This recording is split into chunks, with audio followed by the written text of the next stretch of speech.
कार्यक्रम के पुण्यार्चक हैं आयोजक श्री दिगंबर जैन समाज C2A जनकपुरी नई दिल्ली, संरक्षक डॉक्टर SK जैन, सेठ धर्मचंद जैन, प्रधान राजेश जैन, उप प्रधान भीम सिंह जैन, सचिव राजेंद्र जैन, सह सचिव मनीष जैन, कोषाध्यक्ष कपिल जैन, भंडारी संदीप जैन, संयोजक सचिन जैन, पुनीत जैन, सुनील जैन, सदस्यगण अतुल जैन, पंकज जैन, सुभाष जैन, कुणाल जैन, अजय जैन, मितेश जैन, नवीन जैन, महिला मंडल प्रधान कविता जैन, कोषाध्यक्ष स्वाति जैन। ओम ह्रीं श्री प्रथम ऋषियादिनाथाय नमः। अत्रोतो समोष्टाह्वाय नमः। अत्र तिष्ठेठा ठा ठा स्थापनम्। अत्र मम सन्नितो भो भो बसट सनदिगणं दिव्य परिपुष्पांजलिं श्री जी के चरण चढ़ाओ, भविजन भवा ताप तुरंत मिट जाए। श्री आदिनाथ जी के चरण कमल पर बलि बलि जाओ, मन वचिकाय हो करुणा निधि बहु दुख मेटो, याते मैं पूजो प्रभु। ओम ह्रीं श्री प्रथम ऋषियादिनाथाय नमः। संसार ताप विनाशनाय चंदनम निर्वामदी। ओम ह्रीं अरम नमो अरिहंताणम नमो जिनानम राम ह्रीं रूम रा अस्याउसा आ प्रति चक्रे फट्ट विचक्राय झोम झोमनवा।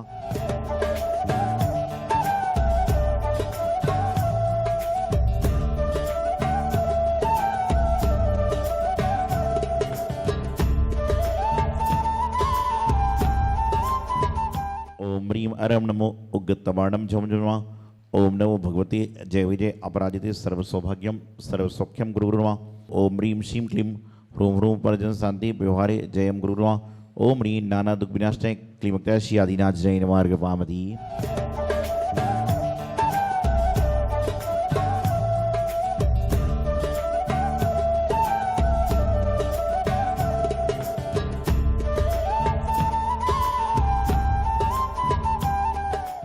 ओम ह्रीं अरम नमो कायवलीनम झोम झोमनवा। ओम ह्रीं श्रीं क्लीं राम ह्रीं अग्नि शांति गुरुर्वा। ओम ह्रीं अरम नमो सप्पी सबीनम झोम झोमनवा। ओम नमो भगवती क्षुद्रोपद्र शांति काणी रोग कुष्ठ शांति गुरुर्वा। ओम ह्रीं नाना रोगराय क्लीमक्त्या श्री आदिनाथ जय मार्ग पामदी।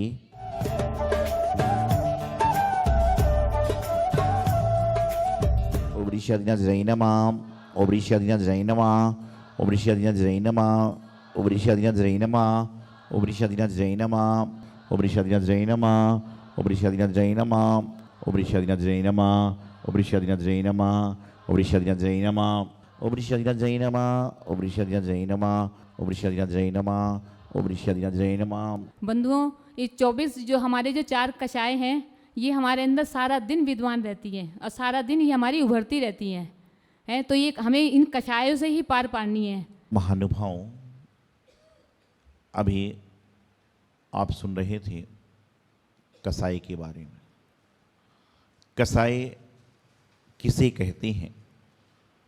तो जो आपकी आत्मा को कसे उसे कसाई कहते हैं। जो आपके मन में आपके स्वभाव को परिवर्तित कर दे उसे कसाई कहते हैं। जो आपके स्वभाव से आपको विपरीत कर दे उसे कसाई कहते हैं। मानव का स्वभाव क्या है? चिल्लाना, पीटना, चीखना नहीं। लेकिन जब कसाई आपके ऊपर हावी हो जाती है तो इंसान चिल्लाना चालू कर देता है, पीटना चालू कर देता है, अभद्र व्यवहार चालू कर देता है। और जब अभद्र व्यवहार चालू करता है तो उस समय ही क्या होता है? कसाई बढ़ जाया करती है और कसाई आपके जीवन में स्थान ले लेती है। अरे आप तो जब ट्रेन में सफ़र करते हो, आप कभी ट्रेन में सफ़र करते हैं तो रिजर्वेशन वाली सीट पर आप अपना अधिकार कब तक जमाते हैं? कब तक जमाते हैं? नहीं, गलत। आप रिजर्वेशन वाली सीट पर जब तक अपना स्थान जमाते हैं स्टेशन आने के 10 मिनट पहले तक। 10 मिनट पहले तो आप अटैची लेके गेट पे खड़े हो जाते हो। होता कि नहीं आदमी? 5-7 मिनट पहले तो वहाँ पे गेट पे खड़ा हो जाता है। उससे मतलब ही नहीं कौन आएगा कौन जाएगा, कोई नहीं जाएगा, उतर जाएगा। तो क्यों? कि जब तक आप रिजर्वेशन आपका कन्फर्म है और जहाँ तक का रिजर्वेशन है उसके 5 मिनट पहले ही आप सीट छोड़ देते हो। छोड़ते हो कि नहीं छोड़ते हो? 5 मिनट पहले आप छीट छोड़ देते हो, तो उसी प्रकार से जब क्रोध, मान, माया, लोभ, कसाय आपके जीवन में आती है तो उस समय कम से कम 5 मिनट पहले तो अपने स्वभाव में आ जाओ। लेकिन क्रोध आता है तो इंसान के सामने क्या जाने के बाद उसकी 2-4 पीढ़ी का भी हिस्ट्री निकाल दोगे तो कोई बड़ी आश्चर्य की बात नहीं। कसाई कितनी होती हैं? कसाई मुख्य रूप से 4 होती हैं और वैसे 25 भेद कसाई के बताए गए। तो जो मुख्य रूप से आप सुनते आए हैं, क्रोध, मान, माया और लोभ। आज हम कसाई भी चर्चा करने वाले हैं। तो कसाई जो होती हैं वह 4 तरह की होती हैं। सबसे पहली कौन सी कसाय है? क्रोध कसाय। और क्रोध ऐसी वस्तु है जो बचपन से लेके 55 तक और 55 से लेकर 100 साल तक के आदमी में पाई जाएगी, एक क्रोध। और क्रोध कौन करता है? सिर्फ इंसान। कभी आपने जानवर को क्रोध करते देखा? रुदन तो करते देखा होगा, लेकिन गुस्सा करते नहीं देखा। खिसियाते देखते हैं, लेकिन अधिकांशतः क्रोध कौन करता है? मानव। और क्रोध कहां पर? कुछ लोगों की आदत तो होती कि बेफिजूल क्रोध करना। ध्यान रखना, इंसान जब क्रोध करता है तो वह अपने पराये का भेद भूल जाता है। इंसान क्रोध में अपने माता पिता को, अपने गुरुजन को, अपने शिक्षक को, अपने अन्य अन्य जगह भी क्रोध में अपशब्द बोलता है और उसका बाद में दुष्परिणाम आता है। ध्यान रखना, जिस बच्चे ने, जिस शिष्य ने, जिस विद्यार्थी ने गुरु के सामने हमेशा सिर झुकाया है, आज सारी दुनिया उसके सामने सिर झुकाकर चलती है। क्योंकि जो अपने माता पिता के सामने, गुरु के सामने सिर झुकाता है, सारी दुनिया उसके सामने नतमस्तक होती है। और जिन्होंने उनके सामने सिर उठाकर बोलने का प्रयास किया है, तो उनके सामने भी लोग बोलने का प्रयास करोगे। आज मैं तो एक बात कहता हूं कि जिंदगी में क्रोध आना कोई बड़ी बात नहीं है। क्रोध आदमी के स्वभाव में है, लेकिन क्रोध आने के बाद में क्रोध का आपके पास से जाना, यह बहुत बड़ी बात। आप नीचे मंदिर से जब बाहर निकलते हो तो अपने चप्पल जूते को पहनने का प्रयास करते हो, यदि पहन के आते हो तो। वैसे तो नियम से मंदिर में पहन के नहीं आना चाहिए। और कई बार मेरे पास लोग आते हैं ना कि महाराज जी क्या करूं, मंदिर के बाहर चप्पल जूते चोरी हो गए। मैंने कहा कल फिर से होना चाहिए। बोले क्यों? मैं इसलिए कहता हूं कि मंदिर ऐसी स्थान है जहां पर पहन के ही नहीं आना चाहिए। और यदि आपका घर दूर है, आपको पहन के आना है, तो एक बात सुनिए आप लोग मेरी, समझिए कि आप गाड़ियों में आते हो, 4 व्हीलर में आते हो, आप अपने चप्पल जूते को क्या करिए, उसी गाड़ी में छोड़कर आइए। उससे 2 फायदे होंगे। एक फायदा तो ये होगा कि आपको ढूंढने की समस्या निपट जाएगी, और दूसरा फायदा ये होगा कि मंदिर में कम से कम मंदिर के बाहर आपके द्वारा अशुद्धि तो नहीं आएगी। इतना काम तो कर सकते हो। गाड़ियों से भी आते हो तो आप क्या करिए, मंदिर आने के 2 मिनट पहले अपना प्रोसेस चालू कर दीजिए, तो आपको समय बच जाएगा, ढूंढने का बच जाएगा। तो मैं कहना ये चाहता था कि जिस प्रकार आप जब मंदिर से बाहर जाते हो तो सिर्फ अपने जूते चप्पल देखते हैं, हजारों में भी, लेकिन उसी प्रकार से लाखों लोगों में आपका स्वभाव क्या है? क्या इंसान का स्वभाव क्रोध करना है? क्या इंसान का स्वभाव उत्पात करना है? नहीं है। लेकिन हम लोग क्रोध करते हैं, और क्रोध में हम वह काम कर जाते हैं जो हमने कभी जिंदगी में सोचा भी नहीं होगा। आप घर से मंदिर आए और मंदिर से ऑफिस जा रहे थे, या ऑफिस से शाम को घर जा रहे थे, और किसी व्यक्ति ने आपकी गाड़ी में ठोकर लगा दी। तो आप जब ऑफिस से घर के लिए चले थे, तो क्या आप सोच के चले थे कि यदि मुझसे किसी ने झगड़ा किया तो मैं उसको ये शब्द बोलूंगा? नहीं। वो तो मोमेंटल ऐसा होता है कि आदमी के मुंह से अपने आप अपशब्द निकलना प्रारंभ हो जाया करते हैं। तो क्रोध में यही होता है। और क्रोध, जिस दिन आपके घर में कपड़े ज्यादा साफ दिख रहे हैं, तो समझ के चलना कि घर में क्रोध का वातावरण हुआ है। जिस दिन आपके घर के बर्तन ज्यादा साफ हैं, समझ के चलना कि आपके घर में क्रोध कसाय जागृत हुई है। अब आप बोलोगे महाराज जी कपड़े बर्तन से क्रोध का क्या मतलब? समझाता हूं।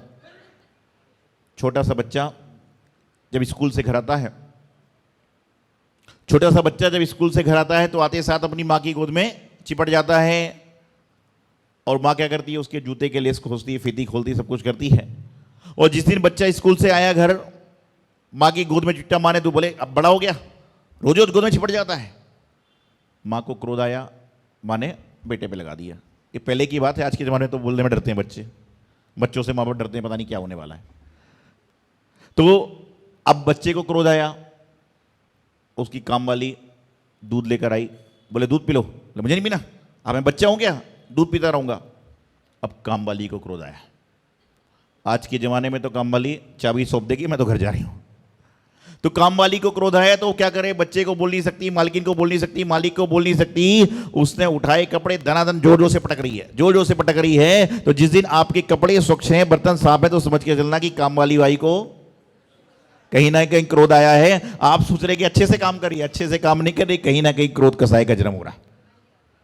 तो जीवन में क्रोध ऐसा है कि क्रोध की उत्पत्ति जो होती है, क्रोध की उत्पत्ति मूर्खता से प्रारंभ होती है और विनाश पर जाकर समाप्त कर लेती है। मेरी बात ध्यान रखना कि जिंदगी में जितने लोग सफल हुए हैं, जितने संत आज आगे बढ़ रहे हैं, जितने टीचर आगे बढ़े हैं, उनके आप जीवन की हिस्ट्री उठा के पढ़ना। उन्होंने अपने जीवन में कभी अपने माता पिता को, गुरुजन को, शिक्षक को जवाब पलट के नहीं दिया।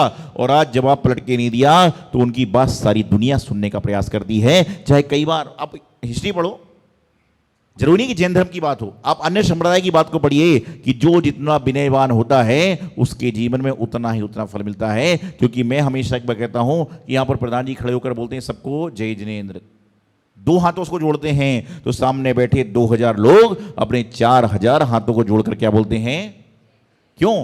क्योंकि उन्होंने अच्छा कार्य किया, एक बार झुकने का प्रयास किया। एक बार झुककर तो देखिए, आपके जीवन में आपको अलग ही आनंद आएगा। तो पहली कौन सी कसाय है? क्रोध कसाय। दूसरी मान। मान समझते हो? अहंकार, ममकार, मेरी जगह, मेरी सीट, मेरी पुस्तक, मेरी टेबल, मेरी बेंच। और कईयों के अंदर तो इतना अहंकार ममकार है कि मंदिर में भगवान की मूर्ति विराजमान भी करी है, और शनिवार के दिन मुनिशुद्धनाथ भगवान की मूर्ति का अभिषेक होगा। तो यदि तुम लेट हो गए और किसी ने मूर्ति विराजमान कर दी तो अरे मेरी मूर्ति, अरे मूर्ति तो मात्र परमात्मा की होती है। ये तो तुम्हें अवसर मिला है कि तुम्हें करने को मिला, लेकिन कई लोग वो मूर्ति नहीं छोड़ेंगे, चौकी नहीं छोड़ेंगे, मुड्डा ही नहीं छोड़ेंगे। और कई लोगों ने तो मंदिर में स्पेशल अपने बैठने की कुर्सी टेबल ला दी कि मैं इस पर ही बैठूंगा, और कोई दूसरा बैठ जाए तो फिर देखो अब क्या होने वाला है। ये मान तो है, ये अहंकार तो है। अरे भाई, अहंकार किसी का दुनिया में नहीं रहा। अहंकार कभी किसी का सगा नहीं होता। जो अहंकारी होता है उसको जीवन में दगा ही दगा मिलता है। तो मान तो कर रहे हैं। मान के कारण 2 लोग दुखी हैं, महिलाएं भी और पुरुष भी। पुरुष क्यों दुखी हैं? कि मेरी मूछ नीचे हो रही है, और महिलाएं क्यों दुखी हैं? कि मेरी पूछ नहीं हो रही। ध्यान रखना, कोई मूछ के कारण दुखी है, कोई पूछ के कारण दुखी है। और पूछ किसकी होती है? पूछ किसकी होती है? लंका जी में आग लग गई थी ना पूछ से। तो कहते हैं कि पूछ जो होती है जानवरों की होती है। जिस समय चाहे महिला हो चाहे पुरुष हो, किसी के अंदर पूछ की बात आ जाए तो समझ के चलना कहीं ना कहीं इंसान से जानवर के गुण हमारे अंदर समाहित होते जा रहे हैं। इसलिए पूछ की बात आ। मान बहुत खतरनाक है। और ये जो चारों कसाएं हैं ये आगे तक गुलिस्तान में जा रही हैं। वर्तमान में जो मुनि महाराज हैं ये 6वें गुलिस्तान 7वें गुलिस्तान तक जा सकते हैं, लेकिन कसाएं 10वें गुलिस्तान तक जारी। और हम लोग भी कसाय को कम करने का प्रयास करते हैं, लेकिन इंसान क्या कर रहा है? कसाय में रचा पचा है। जैसे मक्खी होती ना, वो गुड़ के लोभ में जाती है, गुड़ में रच पच कर क्या होती है? समाप्त हो जाती है। उसी प्रकार से आज का इंसान हो रहा है कि मान इतना भयंकर बढ़ चुका है, इतना भयंकर बढ़ चुका है कि यदि आदमी मंदिर में भी आया है और उसके मान कसाई की पुष्टि नहीं हो रही है तो वह सोचता मंदिर दूसरा जाएंगे। अरे क्यों? क्यों? आज सारा दुनिया का मान छोड़कर तो आप परमात्मा के पास में आए हो। भरत बाहुबली का युद्ध पता है ना आपको? क्या रहा? मान के कारण। लेकिन मान करने के बाद भी उन्होंने क्या किया? बाद में छोटे भाई ने बड़े भाई से माफी मांगी कि मेरी अज्ञानता थी, क्योंकि वो महापुरुष थे और तुम तो सत्पुरुष भी नहीं हो। तुम मान को छोड़ो, जितना जितना मान को छोड़ोगे उतना उतना जीवन होगा। अरे आपने जो दे दिया दे दिया। कई मंदिरों में मैं जाता हूं, 25 साल पहले बेदी बनाई होगी, दोबारा मंदिर में बेदी बन रही, तो बोले भाई बेदी बनाओ चाहे सोने हीरे की, लेकिन नाम मेरा ही आना चाहिए। क्यों भैया? सोनागिर गए हो कभी?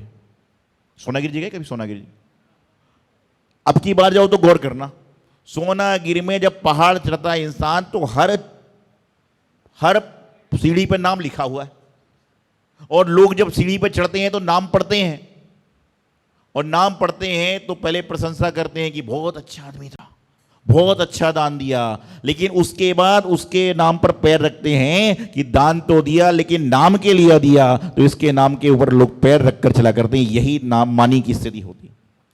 कई जगह लोग मंदिर में आते हैं। एक जगह मैं कहीं बैठा था, कोई मंदिर निर्माण की बात चल रही थी, 3 महीने बाद वेदी प्रतिष्ठा थी। एक व्यक्ति आया, बोले महाराज जी ये वेदी का पूरा दान मैं देना चाहता हूँ।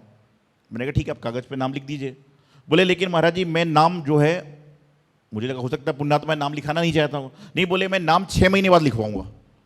मैंने कहा भाई भगवान जी विराजमान हो जाएंगे तो फिर वेदी में नाम तो नहीं लिख सकता ना, भगवान जी विराजमान हो गए। नहीं, बोले फिर मैंने कहा समस्या क्या है तुम्हारी? बोले महाराज जी बात ऐसी है कि मेरे यहाँ पर मेरी बहू के यहाँ 3 महीने बाद कोई संतान की उत्पत्ति होने वाली है, तो 6 महीने तक हम बच्चे का नामकरण कर लेंगे तो उसका भी नाम आ जाए वेदी में। मैंने कहा मैं समस्या समाधान कर देता हूँ तुम्हारी, मैं समस्या समाधान कर देता हूँ। बोले क्या? आप अपने जो बच्चे का जो भी होने वाला है पोता पोती, आप उसके नाम के पीछे संतोष निर्मल नाम लिख दो। ये तो बच्चे में भी चलता है और बच्ची में भी चलता है, तो पहले से लिख के डाल दो। ऐसे लोग हैं कि 6 महीने बाद बोले दान तो दूंगा लेकिन नाम, अरे काय का? आप तो बल्कि उसको जन्म के बाद बताना कि देख जब तो अपनी माँ के घर में था, जब हमारे घर में कितने अच्छे मंगलाचार हुए कि तुम्हारे जन्म के पहले ही भगवान की वेदी विराजमान करने का अवसर प्राप्त करा, ये मान कसाय समन होगी। लेकिन हम लोग उल्टा कर रहे हैं। पहली क्रोध, दूसरी मान और तीसरी माया।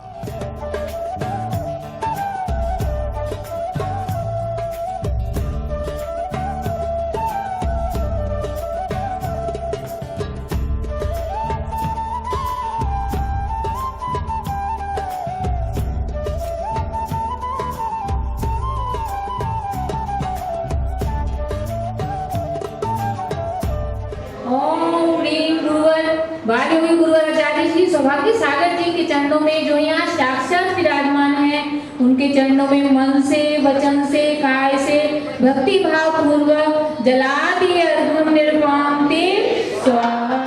इस कार्यक्रम के पुण्यार्चक हैं आयोजक श्री दिगंबर जैन समाज C2A जनकपुरी नई दिल्ली, संरक्षक डॉक्टर SK जैन, सेठ धर्मचंद जैन, प्रधान राजेश जैन, उप प्रधान भीम सिंह जैन, सचिव राजेंद्र जैन, सह सचिव मनीष जैन, कोषाध्यक्ष कपिल जैन, भंडारी संदीप जैन, संयोजक सचिन जैन, पुनीत जैन, सुनील जैन, सदस्यगण अतुल जैन, पंकज जैन, सुभाष जैन, कुणाल जैन, अजय जैन, मितेश जैन, नवीन जैन, महिला मंडल प्रधान कविता जैन, कोषाध्यक्ष स्वाति जैन।